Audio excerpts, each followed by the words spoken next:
Now, there are several ways or certain things that will help you to spot a counterfeit, and I'm going to talk about a few things.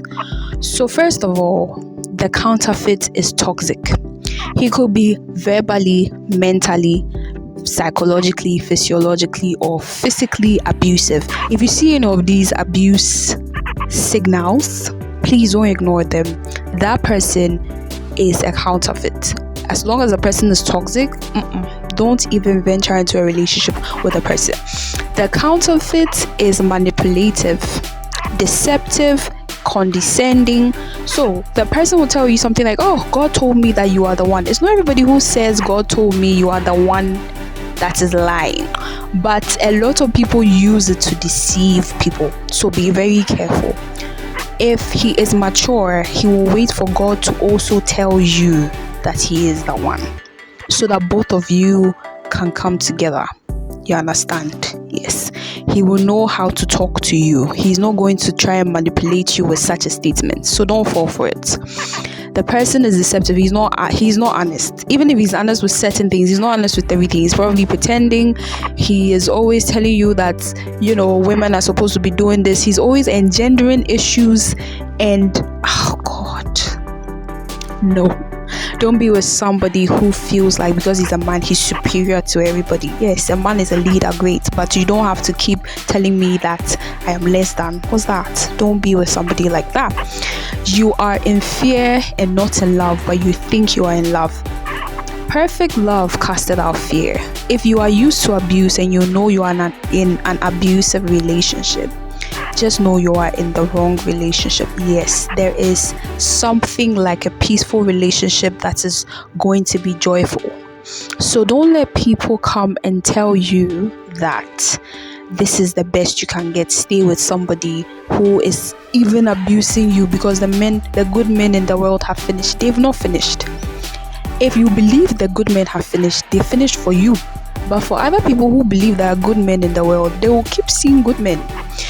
I don't know if you know about the red car theory. Once you spot a red car, you've decided to, put it in your mind that you are looking for a red car. You will keep seeing red cars around. That's exactly how it works. If you think that the person you want exists, I'm telling you that you see more people than not, having the characteristics that you desire for your husband to have. You understand? Yes. So, and it's not just one person that's right for you. There are many people who will be around that may be right for you. But out of the lot, you pick the most suitable as your partner.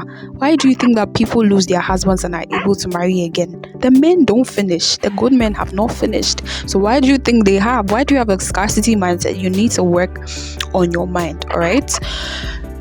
Okay, so another thing is you are confused.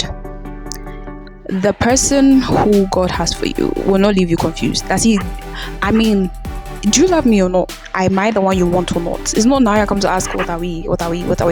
You're supposed to even know, like from the onset. He will make everything clear for you. Do you get it? You want to be with somebody who's mature, right? Who's going to tell you clearly that this is it. Like, we are in a relationship and I want you to be my life partner till death do us part. If anything is to happen, I want us to sit down and discuss it as adults, all right? And I'm willing to listen to you. Even if I'm angry, perhaps leave me for a few minutes. When I come around, we can discuss it. That person will communicate with you, okay? So be with somebody who knows how to communicate. If the person you are with still has to work on it, you are willing to wait, why not? Do that.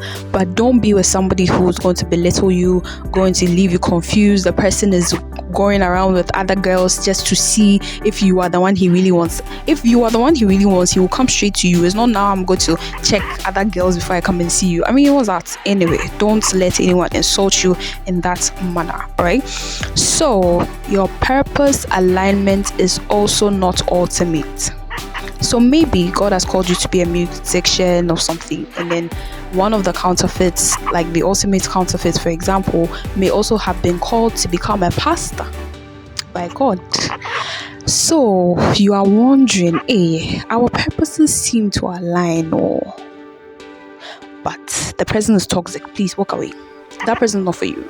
You should be with somebody who's not toxic. There are people who are not toxic, people who know how to talk, people who know how to act appropriately, all right? So the person will treat you well because they love you as they love themselves. It doesn't mean that person is not going to do something wrong to you, but they know how to approach you when they make a mistake. They know how to say sorry. And don't be with somebody who takes you for granted and somebody who knows that you are forgiving, so he can just make any mistake or move anyhow and then you forgive him. Don't be with somebody like that. All right, so your purposes are not ultimately, aligned. Okay, so you people are both incompatible, and there are traces of immaturity in this person. I want you to understand that being compatible with your partner in a lot of ways is going to help the marriage to thrive. It's going to help you to even communicate seamlessly in most cases, all right? And it's going to build the relationship as time goes on. If the person is immature, you need to step away and let the person grow. Don't be in a relationship with somebody who's immature, somebody who's not able to use common sense. For example, so a situation occurred. Okay, there are 3 friends, 1 boy and then 2 girls.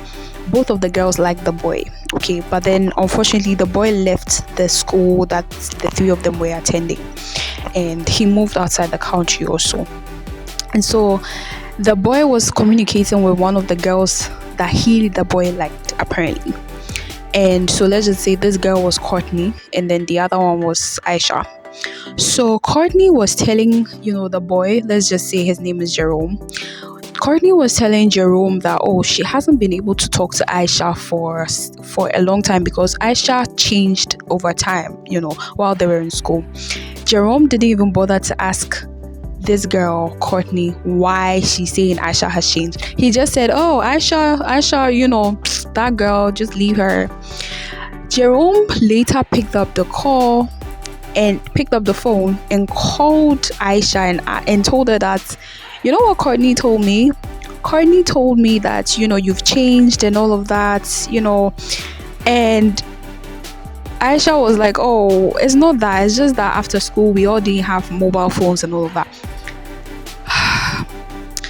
Jerome didn't ask Courtney why she said what she said. He went to go and talk to Aisha. And after he spoke to Aisha, he came back to Courtney and told her that, Aisha told me that the reason why you guys were not talking was because of the fact that after school, you people were not having phones. And Courtney in her head was like, it's not even about after school. It was while we were in school. Something happened.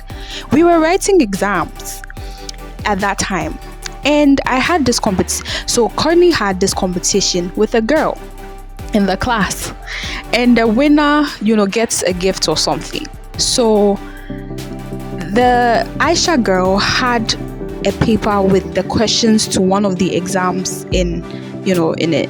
And then she passed it on to all the girls. When it got to Courtney's turn, Aisha just pulled the paper from Courtney's hands. And Courtney was like, why would you do that? Apparently, Aisha was jealous of Courtney's success because Courtney was the third most of the time and second once. And Aisha was mostly sixth. And she wasn't happy that Courtney excelled or did better at school than she did. So that's the reason why she stopped talking to her. So he could have asked, he didn't ask. It's just common sense. When somebody tells you something and you feel like, you need to know why, ask the person who's telling you so that you make sense of it before you go and approach the other person. Yes, a two-way, story is good for judgment. You don't ask one person, somebody has said something, you don't ask a person, then you go to the other person and go and ask, then you come and tell the other, what is that? No. Be with somebody who knows how to talk, has common sense, asks appropriate questions, you understand, so that the person can make appropriate judgments. Don't be with somebody who's, excuse me to say, lacking common sense to an extent. No, you need to always make sure that you have the details before you make a move most of the time. You understand? Don't just make a move and then, that's ridiculous. Okay? So, yes. So the counterfeit's values and your values do not align. As I said earlier in the myths that I was talking about, the person saying that, I want to save myself till marriage or whatever, doesn't mean that the person is not sleeping around with other people. You understand? So just be sure that the person is actually, practicing holiness just as you are. You understand? So your values may not align with a counterfeit. So that's also one of the signs. You cannot, or you are not allowed to be yourself. Now this one is even like, this one makes even the whole process even easier. You can't worship God in the presence of the person. You can't wear certain things that you like in the presence of the person, except the person is telling you that decency is better, right? But as a Christian, you should be decent, right? Except that, like, you just can't be yourself. You can't talk to other people because of this person. You can't play around. Like, you can't do anything that makes you happy when you are with the person. So no, don't enter a relationship with such a person. I think this list is, good enough to start with, helping you to identify counterfeits. Yeah.